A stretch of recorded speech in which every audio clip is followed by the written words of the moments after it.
আজি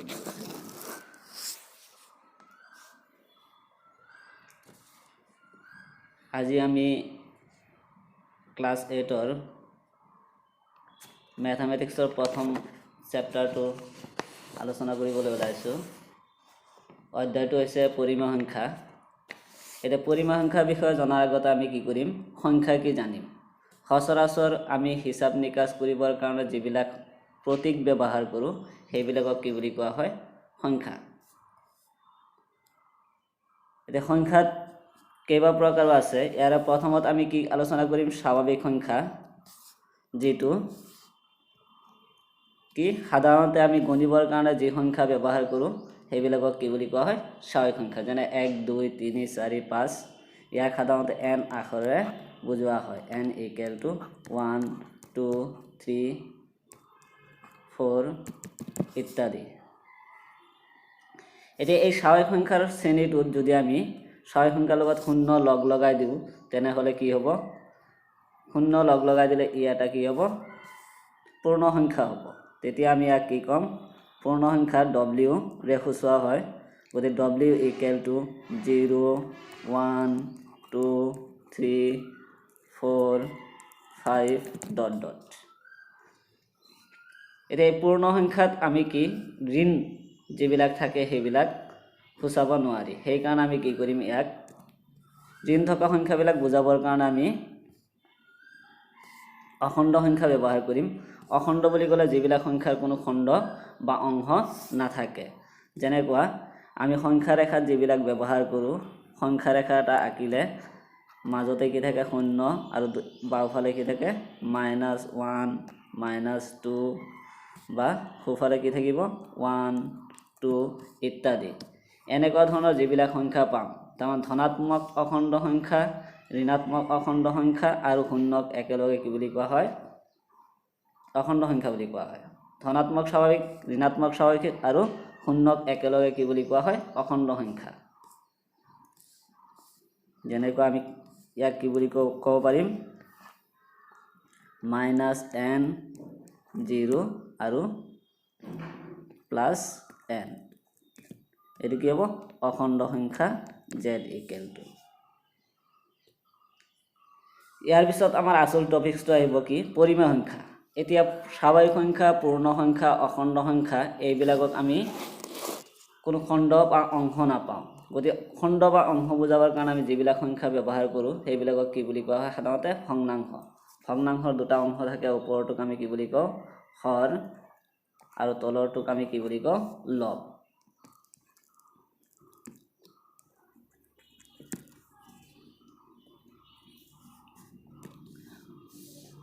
যিবোৰ সংখ্যাক আমি p/q আৰ্হিত লিখিব পাৰি, য'ত p আৰু q অখণ্ড সংখ্যা আৰু q ≠ 0, সেই সংখ্যাবোৰক পৰিমেয় সংখ্যা বোলে।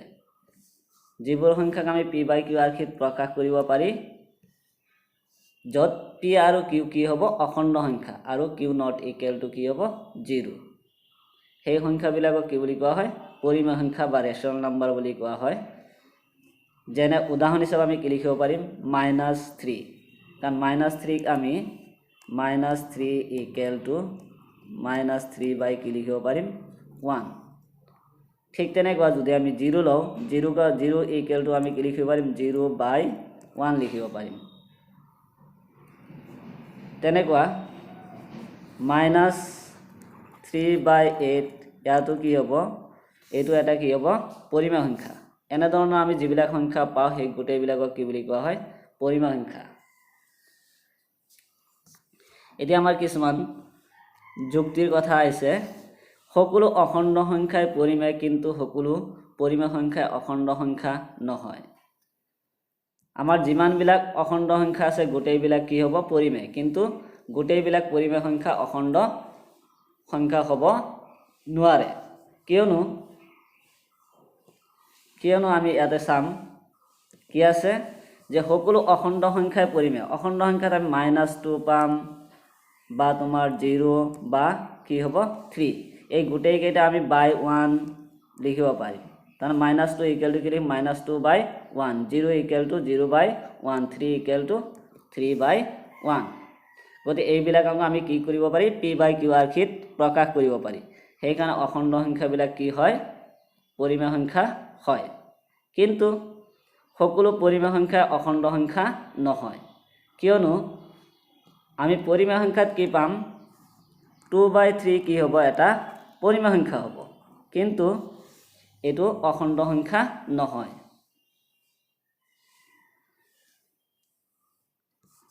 দ্বিতীয়তে আমাৰ আছে কি সকলো স্বাভাৱিক সংখ্যা পৰিমেয় সংখ্যা হয়নে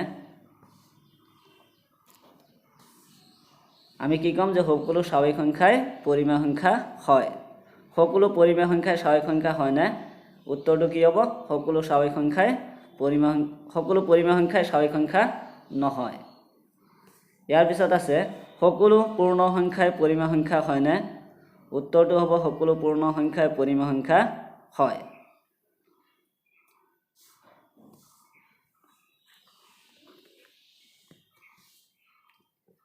এতিয়া আমি আলোচনা কৰিম কি ধনাত্মক আৰু ঋণাত্মক পৰিমেয় সংখ্যা ধনাত্মক আৰু ঋণাত্মক পৰিমেয় সংখ্যা পৰিমেয় সংখ্যাবিলাক আমি কি পাইছিলোঁ p/q আৰ্হিত প্ৰকাশ কৰা সংখ্যাবিলাকক কি বুলি কোৱা হয় পৰিমেয় সংখ্যা এতিয়া ধনাত্মক পৰিমেয় সংখ্যা কোনবিলাক হ'ব যিবিলাক পৰিমেয় সংখ্যাৰ p আৰু q দুয়োটাই হয় ধনাত্মক থাকিব নহলে ঋণাত্মক থাকিব তেনেকুৱা পৰিমেয় সংখ্যাবিলাকক আমি কি ক'ম ধনাত্মক পৰিমেয় সংখ্যা উদাহৰণ হিচাপে আমি কি লিখিম 2/3 4/5 বা -2/3 -4/5 এইবিলাক কি হ'ব তোমাৰ গোটেইকেইটা ধনাত্মক পৰিমেয় সংখ্যা হ'ব ইয়াৰ পিছত ঋণাত্মক পৰিমেয় সংখ্যা বুলি ক'লে আমি কি ক'ম যিবোৰ পৰিমেয় সংখ্যাৰ হৰ অথবা লব দুটাৰ এটাহে কি থাকে মাইনাছ থাকে অৰ্থাৎ ঋণাত্মক হয় তোমাৰ হৰটো ঋণাত্মক হ'ব নহলে লবটো ঋণাত্মক হ'ব সেইবিলাকক আমি কি ক'ম ঋণাত্মক পৰিমেয় সংখ্যা যেনে উদাহৰণ হিচাপে আমি কি লিখিম -2/3 -5/6 অথবা -6/-5 বা 2/-3 এই গোটেইবোৰ কি হ'ব তোমাৰ ঋণাত্মক পৰিমেয় সংখ্যা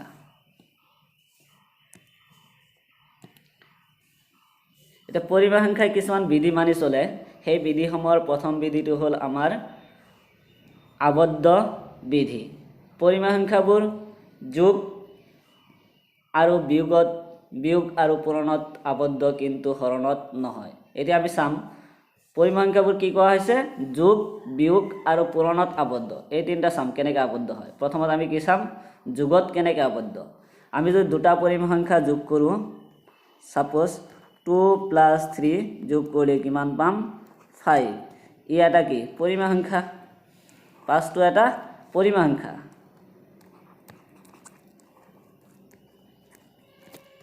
হে আমি কি কম যে দুটা পৰিমেয় সংখ্যাৰ যোগফল সদায় এটা কি হয় পৰিমেয় সংখ্যা অৰ্থাৎ পৰিমেয় সংখ্যাবোৰ যোগৰ ক্ষেত্ৰত কি আবদ্ধ ঠিক তেনেকৈ আমি যদি বিয়োগত চাম 2 - 3 = কি পাম -1 -1টো কি হ'ব এটা পৰিমেয় সংখ্যা হে পৰিমেয় সংখ্যাবোৰ কি হয় বিয়োগত আবদ্ধ ঠিক তেনেকৈ আমি যদি পূৰণত চালেও কি পাম 2 × 3 = 6 ই এটা কি 6টো এটা পৰিমেয় সংখ্যা সেইকাৰণে আমি কি ক'ম যে পৰিমেয় সংখ্যাবোৰ পূৰণতো কি হয় আবদ্ধ হয় দুটা পৰিমেয় সংখ্যাৰ পূৰণফল সদায় কি এটা পৰিমেয় সংখ্যা অৰ্থাৎ আমি কি পাম যে পৰিমেয় সংখ্যাবোৰ যোগত আবদ্ধ বিয়োগত আবদ্ধ আৰু পূৰণত আবদ্ধ কিন্তু হৰণত আবদ্ধ নহয় এতিয়া হৰণত কিয় আবদ্ধ নহয় এইটো আমি ইয়াতে চাম যদি আমি 3 হৰণ 0 বুলি লিখো তেনেহলে সমান কি হ'ব ইয়াৰ কোনো অৰ্থ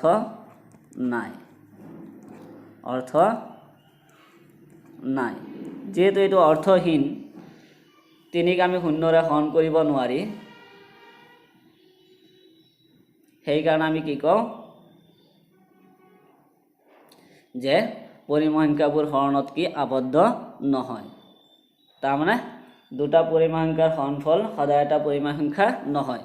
কিন্তু ইয়াতে এটা কথা আছে কি যদি আমি শূন্যটো বাদ দি বাকী পৰিমেয় সংখ্যাবিলাকৰ ক্ষেত্ৰত চাওঁ তেনেহ'লে কি হ'ব এইটো হৰণত আবদ্ধ হ'ব, শূন্য বাদেহে আবদ্ধ হ'ব, শূন্যৰ ক্ষেত্ৰত আবদ্ধ নহয়। গতিকে আমি ইয়াতে চাম শূন্যৰ বাদে কেনেকৈ আবদ্ধ হয়। দুটা পৰিমেয় সংখ্যা আমি 2 আৰু 2 হৰণ 3 লৈছোঁ, সমান সমান আমি কি পাম 2/3। 2/3টো কি এটা পৰিমেয় সংখ্যা। সেইকাৰণে পৰিমেয় সংখ্যাবোৰ হৰণৰ ক্ষেত্ৰত শূন্য বাদ দিলে কি হ'ব আবদ্ধ হ'ব, বাকী ক্ষেত্ৰত আবদ্ধ নহয়। ইয়াৰ পিছত আছে আমাৰ ক্ৰম বিনিময় বিধি।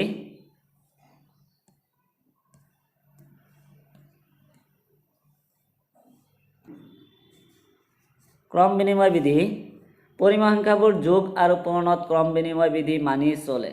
এতিয়া যোগত কেনেকৈ মানি চলে আমি চাম। 2 পূৰণ 3 সমান কিমান পাম 6। তেনেকৈ যদি আমি এইটো উল্টাই পূৰণ কৰোঁ 3 পূৰণ 2 সমান কি হ'ব 6। দুয়ৰ ক্ষেত্ৰতে অৰ্থাৎ আমি কি ক'ম a into b equal to b into a। এই বিধিটো কি বুলি কোৱা হয় ক্ৰম বিনিময় বিধি। এতিয়া পূৰণৰ ক্ষেত্ৰত ক্ৰম বিনিময় বিধি মানি চলে, ঠিক তেনেকৈ আমি চাম যোগৰ ক্ষেত্ৰতো কেনেকৈ মানি চলে। এতিয়া যদি আমি 2 + 3 ইকুৱেল টু কি পাম 5, ঠিক তেনেকৈ 3 + 2 ইকুৱেল টু কি পোৱা যাব 5। অৰ্থাৎ পৰিমেয় সংখ্যাবোৰ কি পূৰণৰ ক্ষেত্ৰতো তোমাৰ কি হয় পৰিমেয় সংখ্যাবোৰ যোগ আৰু পূৰণত কি হয় ক্ৰম বিনিময় বিধি মানি চলে। যোগ আৰু পূৰণত ক্ৰম বিনিময় বিধি মানি চলে, কিন্তু বিয়োগত আৰু হৰণত কি ক্ৰম বিনিময় বিধি মানি নচলে। কিয় আমি এটা উদাহৰণ দি চাম। যদি আমি 2 - 3 ইকুৱেল টু কি পাম -1, কিন্তু এইটো যদি উল্টাই বিয়োগ কৰোঁ 3 - 2 ইকুৱেল টু কি হ'ব 1। দুটা কি নহয় সমান নহয়, অৰ্থাৎ a - b equal to b - a এইটো হ'ব নোৱাৰে। সেইকাৰণে পৰিমেয় সংখ্যাবোৰ কি বিয়োগত ক্ৰম বিনিময় বিধি মানি নচলে। ঠিক তেনেকৈ আমি হৰণৰ ক্ষেত্ৰত কি হয় চাম। হৰণৰ ক্ষেত্ৰত 2 হৰণ 3 সমান কি পাওঁ আমি 3/2।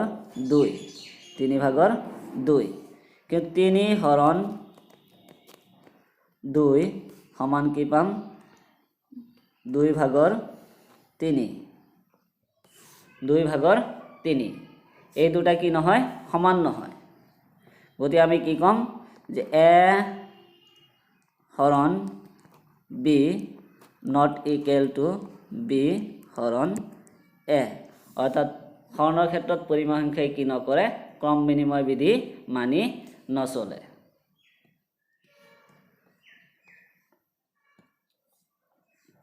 সহযোগ বিধি পৰিমেয় সংখ্যাবোৰ যোগ আৰু পূৰণত সহযোগ বিধি মানি চলে, কিন্তু বিয়োগ আৰু হৰণত মানি নচলে। এতিয়া আমি চাম যোগত কেনেকৈ সহযোগ বিধি মানি চলে।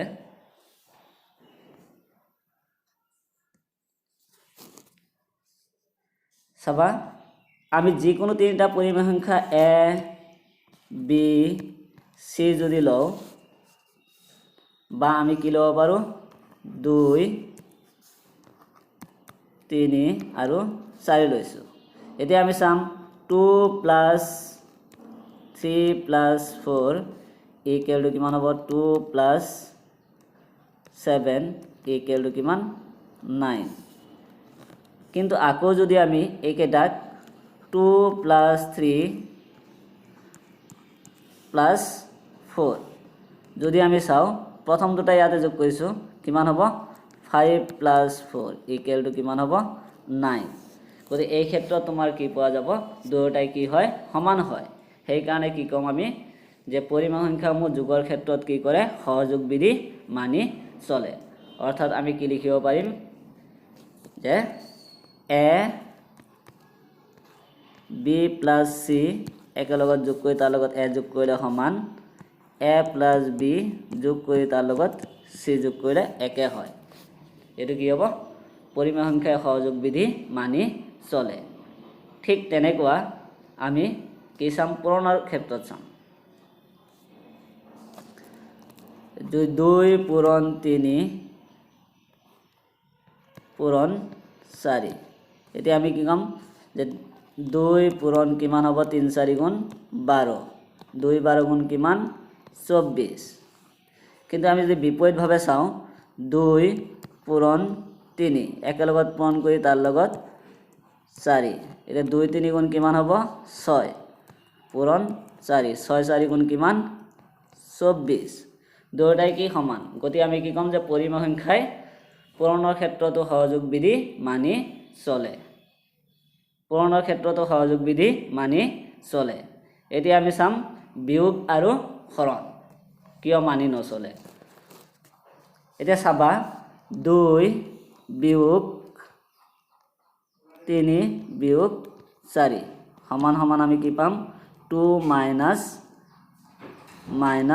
1 পাম, ইকুৱেল টু কিমান হ'ব 2 প্লাছ 1 ইকুৱেল টু 3। কিন্তু যদি আমি বিপৰীতভাৱে চাওঁ তেনেহ'লে কি হ'ব 2 minus 3 whole minus 4 equal to minus 1 minus 4, টোটেলত কিমান হ'ব মাইনাছ 5। দুটা কি নহয় একে নহয়, অৰ্থাৎ দুটা সমান নহয়। সেয়া আমি কি ক'ম যে পৰিমেয় সংখ্যাই বিয়োগৰ ক্ষেত্ৰত সহযোগ বিধি মানি নচলে। বিয়োগৰ ক্ষেত্ৰত সহযোগ বিধি মানি নচলে। এতিয়া আমি হৰণটো চাম। হৰণত যেনেকৈ আমি চাম 2 হৰণ ব্ৰেকেট 3 হৰণ 4 ইকুৱেল টু 2 হৰণ 3/4 সমান সমান আমি কি পাম 2 পূৰণ 4/3 ইকুৱেল টু 8/3। কিন্তু বিপৰীতভাৱে চালে কি চাম, যদি বিপৰীতভাৱে চাওঁ তেনেহ'লে কি পোৱা যাব 2 হৰণ 3 হৰণ 4 সমান সমান আমি কি পাম 2/3 ডিভাইড 4, অৰ্থাৎ কি পাম 2/3 ইনটু 4 সমান সমান আমি কি পাম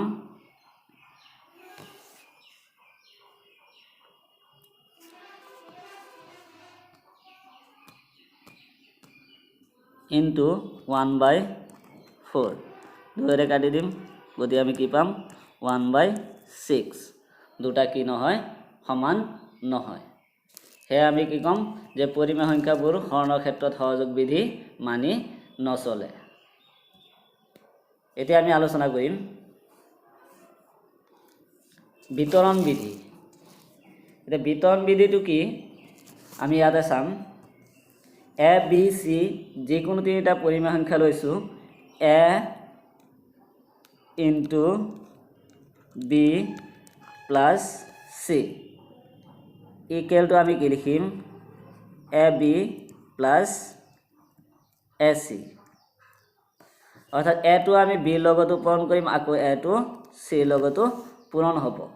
এই এটো b লগতো বিতৰণ কৰি দিয়া হয়, c লগতো বিতৰণ কৰি দিয়া হয়। এই বিধিটোক আমি কি কওঁ বিতৰণ বিধি। ইয়াক আমি ওলোটাকেও লিখিব পাৰি, যেনেকুৱা ইয়াতে চোৱা যাব a into b plus c equal to a b plus a c, বা আমি কি লিখম a b plus a c equal to a into b plus কি হ'ব c। এইটো কি বুলি কোৱা হয় বিতৰণ বিধি। এতিয়া বিতৰণ বিধিটো এই বিধিটো যোগ আৰু বিয়োগত পূৰণৰ বিতৰণ বিধি বোলে। যোগ আৰু বিয়োগৰ ক্ষেত্ৰত এই বিতৰণ বিধিটো আমি প্ৰয়োগ কৰিব পাৰোঁ। বিধিটো হ'ল কি a into b plus c equal to a into b plus a into c। এতিয়া আমি চাম যোগাত্মক অভেদ যোগাত্মক অভেদ যোগাত্মক শূন্য কি বুলি কোৱা হয় যোগাত্মক অভেদ বুলি কোৱা হয় শূন্য কোৱা হয় যোগাত্মক অভেদ যোগাত্মক অভেদটো হ'ল কি 0 ঠিক তেনেকুৱা গুণাত্মক অভেদ হ'ল কি 1 গুণাত্মক অভেদ 1 ক কি বুলি কোৱা হয় গুণাত্মক অভেদ বুলি কোৱা হয় এতিয়া যোগাত্মক বিপৰীত কি কোৱা হয় যোগাত্মক বিপৰীত কাক বোলে ইয়াতে দিয়া আছে দুটা সংখ্যাৰ যোগফল শূন্য হলে সংখ্যা দুটাৰ এটাক আনটোৰ যোগাত্মক বিপৰীত বোলে যোগাত্মক বিপৰীত হ'বৰ কাৰণে আমি যি দুটা সংখ্যা লম সেই দুটা সংখ্যাৰ যোগফল কি হ'ব লাগিব শূন্য যেনেকৈ আমি যদি চাও আমি ইয়াতে চাম কি 2 প্লাস ইয়াৰ লগত যদি -2 যোগ কৰো তেনেহলে আমি কি পাম ইকুৱেল টু 0 পাম অৰ্থাৎ 2 ৰ যোগাত্মক বিপৰীত কি হ'ব -2 ঠিক তেনেকৈ -2 ৰ যোগাত্মক বিপৰীত কি হ'ব +2 অৰ্থাৎ যোগাত্মক বিপৰীত সহজত বুজিলে আমি কি কম যদি সংখ্যাটো ধনাত্মক হয় তেনেহলে ঋণাত্মক লিখিম আকৌ ঋণাত্মক হলে ধনাত্মক লিখিম